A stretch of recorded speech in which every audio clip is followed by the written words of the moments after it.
My name is Emily. I'm 40 years old. I've heard my name means to grow up cheerfully.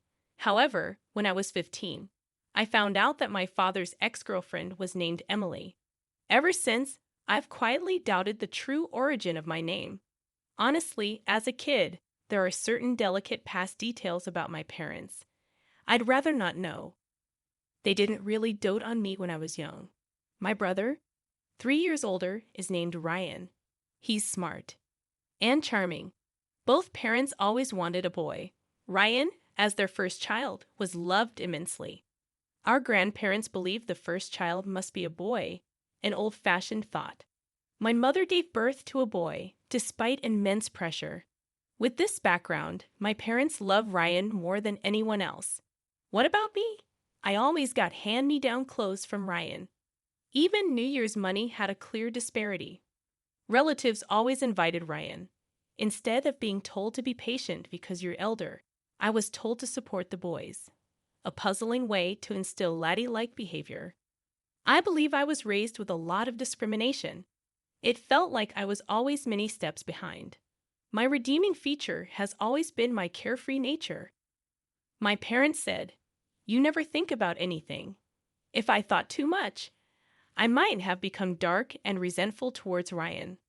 Ryan is Ryan, and I am me. Our family is a bit strange, but that's okay. I decided to accept our family and didn't care about my parents' attitude.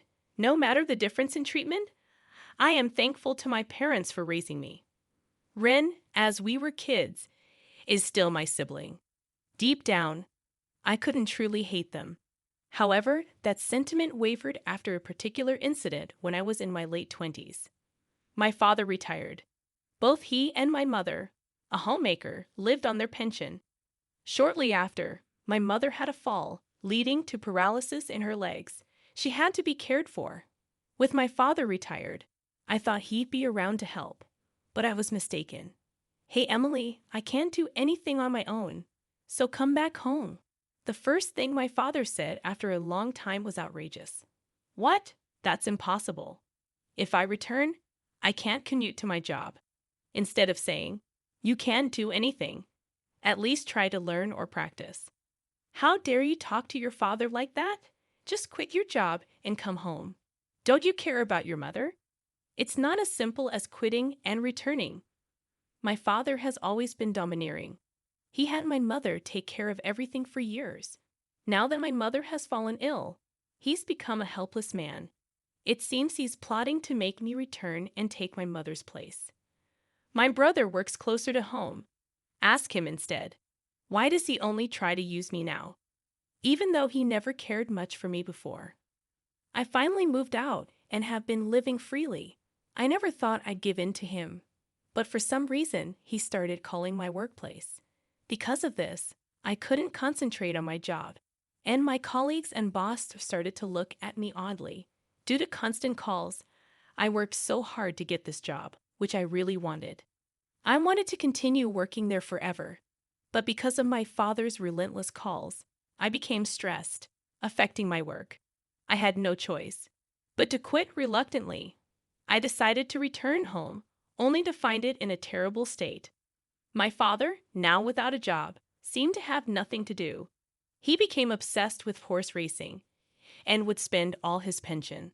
On the day it was paid, he was drinking more than before, and every morning, I'd find empty beer cans and wine glasses all over the table. I had heard that there were some savings set aside for retirement, but the household finances were in shambles. No wonder when I suggested hiring a professional caregiver, my father hesitated. The utility bills were overdue and were paid only when the pension came in. It's a paycheck-to-paycheck situation. At this rate, even when the pension comes in, it'll be gone in no time. I had to use my savings to stabilize our lives initially and then renovate the house to make it wheelchair accessible for my mother. Later, I found a job near home, left my mother in a daytime care service, and dedicated about $2,000 a month to care and living expenses. My savings, which I started accumulating since my first job, seemed to be running out. Despite working, expenses kept mounting. Meanwhile, my father neither worked nor took responsibility, constantly depending on me financially and in my daily life. In a harsh sense, I felt completely leeched on between household chores in the morning, work in the daytime, and caregiving at night. I felt I was reaching my limit. Ideally, I wanted to place my mother in a nursing facility and leave my deadbeat dad to fend for himself. This would mean all the money currently being spent on my father could be saved or used for my own expenses. However, my father vehemently opposed sending my mother to a facility, and she herself seemed to rely only on me, saying, "Why should I go to a facility when you're taking care of me?" I consulted my brother, but as expected, he was indifferent. It was clear that I was the one who had to make sacrifices. And so, I found myself trapped in what felt like a prison called home. 3 years after starting this hellish cohabitation, my brother suddenly contacted me, saying, "My girlfriend is pregnant, so we got married." He then visited with his wife, whom I'd never even met before. Wow, I was looking forward to meeting Ryan's sister, because of the way you talked about her. But she doesn't look anything like you. She's not cute at all. As soon as she sees me, Ryan's wife, Paisley, starts laughing. Needless to say, I felt a strong aversion to her sheer rudeness. Despite it being her first visit, she walks around our home as if she owns the place. She even enters my room without permission, uses my makeup, and then says, "I like this. I'll take it." She even rummages through the cabinet where my mother's jewelry is kept and asks, "How much can you sell 18-karat gold for nowadays?" She seems a little dangerous. She is definitely not a good woman, even though they're married. I think it would be better if they split up. But both my father and mother are only concerned about wanting a grandchild, to the point where they seem clueless. And I can't help but envy them a little. The thought of being related to this woman scared me a bit. My bad. Premonition came true on that very day. But I'm so nervous about raising a child for the first time. I wish someone could help me. Paisley says it sweetly, twirling her hair. "Then you should live here," said my dad, who had been staring at Paisley's chest the whole time, suggesting this with an lecherous look. "Really? Are you sure?" Of course, as my parents, brother, and wife are getting excited about living together, I couldn't help but ask, "What will we do about the lack of rooms?" "You can move out." "What?" My father's words astounded me. "That's a good idea. You should hurry up and leave. Can you move out soon?" It might sound self-praising, but I believe I've been very dutiful to my parents, yet they're so quick to turn their backs on me. Hold on, I can't just be thrown out like this. I've been paying for Mom's caregiving, and I don't even have the money to move. What about Mom's care? "I'll give you the money for caregiving or whatever. Thanks to working at a major company, not some small local business like you, I'm not struggling for money." "All right, Emily, go to your room and pack up your things. Move out by today." He patted me on the back as if to usher me toward my room. He looked pleased, as if he had found a quality new host to leech off. "Move out by today," he says, "but it's snowing outside. I don't have any money. Where am I supposed to live from now on? Why? This doesn't make sense, does it?" Without thinking, I voiced my true feelings. "This isn't a joke. You're so naive, Emily. Listen, I won't say it twice. We're moving in because I'm having a child. The Aiden should leave." Taken aback, I instinctively looked at my parents, even at my mother, whom I had desperately cared for all these years. I wanted to be with my grandson. "Just accept it," she said, smiling as if guiding me to acceptance. Saying so, he hastily packed up my room's belongings into a bag. "At least wait a few days, until I find a place to live." But they forcibly dragged me by the arm and threw me out of the house. No matter how many times I rang the doorbell, they ignored me. Tossed around by my parents and finally by my brother, my life isn't their toy. Even when I was treated coldly as a child, I always smiled. It was my self-defense. But both my parents and brother misunderstood, thinking I could handle anything. "This isn't a joke.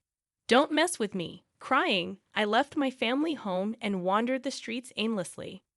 Finally, I found a cab and sought refuge in an internet cafe. When I contacted a friend living in town, she miraculously offered to let me stay for a while. True friends are indeed priceless. With her support, I managed to save enough to live alone again. I haven't saved enough to leave town, but I don't want any more teas with my family. I decided to leave the state once I saved more. But one day, my father and brother came to see me. They had apparently found my address in some official records. May I help you? I intentionally used formal language as if they were strangers. In response, both of them kneeled down in front of me. I'm sorry, he pleaded in a tearful voice. Please help us. We need to kick Ryan's wife out of the house. When I asked for an explanation, they said the situation at home had deteriorated significantly. I don't want to live with you stingy lot. Laughing, Paisley had apparently kicked my brother and parents out of our family home. Paisley had completely brainwashed my father, and as a result, he made the mistake of changing the house's title to include her name. So it wasn't taken but rather given to her. I had heard that Paisley had fallen hard for my brother and pursued him fervently. But even back then, I felt something was off. My brother, who had become hairy in adulthood and practiced judo, was chubby and far from handsome. Why would Paisley, a slender and attractive woman who could have her pick of men, fall for him? I'd always wondered. It turned out she was after his money, and she had other men in her life. While the child's father was supposedly my brother, she continued to have affairs even after their marriage. When my brother found out and confronted Paisley, the next day everyone was evicted. Paisley probably sensed that her other relationship would be discovered and cunningly persuaded my father to change the house title. They were also naive. All their plans backfired, and they couldn't even live with the eagerly anticipated grandchild. Moreover, Paisley maxed out my mother's credit card. By the time they realized it, she had already bought electronics and precious metals. I always had a bad feeling about her, so I wasn't very surprised. It was more like I knew it. As far as I'm concerned, I have neither parents nor a brother. Who are you again? At that moment, the faces of my father and brother went pale. Are you going to abandon us too? Your mother can't even get in a wheelchair now. She's bitten. Don't you feel sorry for her after she was kicked out? He shouted. It was you who wanted to be with your grandchild and kicked me out. Mom told me to give up, so I gave up on being part of your family. Isn't it your fault, Dad, for changing the house title? My father was silently grinding his teeth. Wait, Emily. We are family. Let's help each other. My brother extended his hand, but I brushed it off. You ignored my calls when I repeatedly asked for help during Mom's care, and now you're saying this. Well, that's my brother hesitated, looking guilty. My father shouted in his place. Forget about Rian. Don't you have any gratitude for your parents? Have you forgotten all we did for you, you ungrateful child?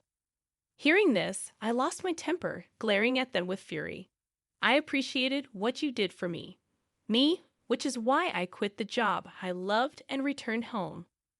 I even spent money and renovated the house to make it comfortable. I put up with so much, yet because of your selfishness, I was kicked out. Do you really expect me to just say thank you? We apologized for that, didn't we? Oh, so apologizing makes everything okay. Well, then I'm sorry too for leaving you guys behind. I apologize. But I won't help since I apologized. You have to forgive me, right? How can you be so cheeky even as a daughter?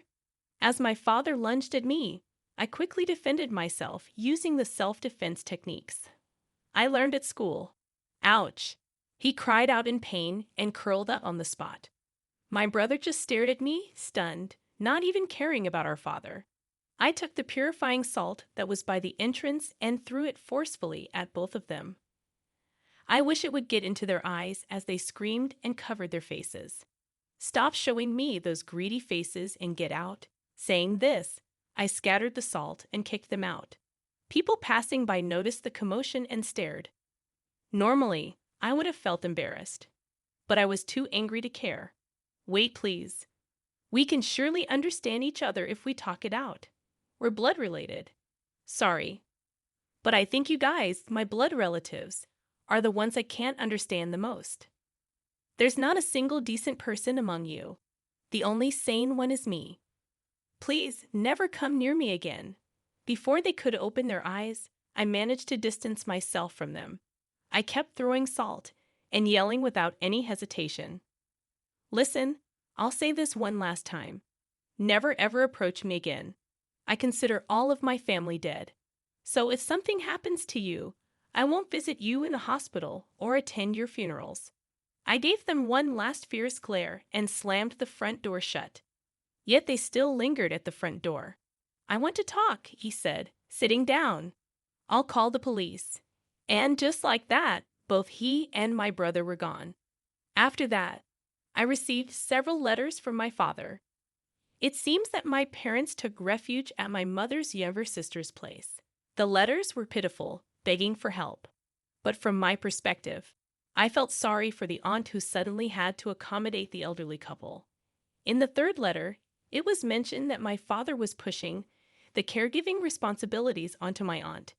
This led to a fight with her husband, resulting in them being kicked out. Now they are renting a cheap apartment and are back to fighting with my brother's wife. They aim to reclaim the family home.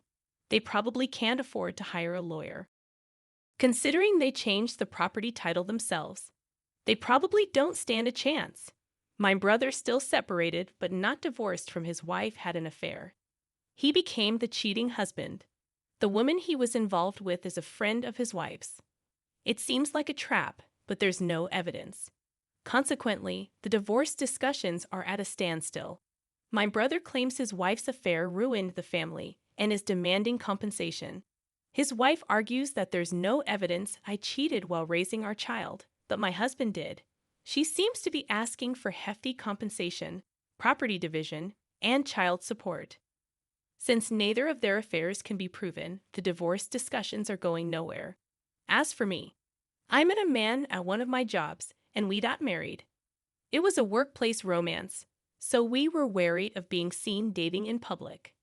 Instead, we rented apartments near each other. We spent most of our days at one or the other's place, essentially living together. Then one day, oh, this actress is getting married. Should we? That casual proposal, as if we were just heading to a convenience store, remains a fond memory. We're both down to earth, not into grand gestures. I'm glad he didn't attempt a big surprise. Given that I'm not the type to react much, it might have felt awkward for him. But life is full of surprises. 2 years after getting married, I found out I was pregnant with triplets. Having had no experience with kids, even those lacking siblings, it was overwhelming. Taking care of one would be hard enough, let alone 3. But with ample support from my husband and his family, we've been managing 1 boy and 2 girls. When I found out, I was determined to love them all equally. However, when I looked at them, such determination was unnecessary. They're all adorable, and it's impossible not to give them mine all. The only challenge is when they all want to hold my hand at the same time. I've turned it into a game. We'll switch after 100 steps. However, kids are fickle. Suddenly, they'd say, I want to hold hands with Daddy today. To the children, it seems both their mom and dad love them equally, which is a joy. I hope to continue building a family where everyone, true to my name,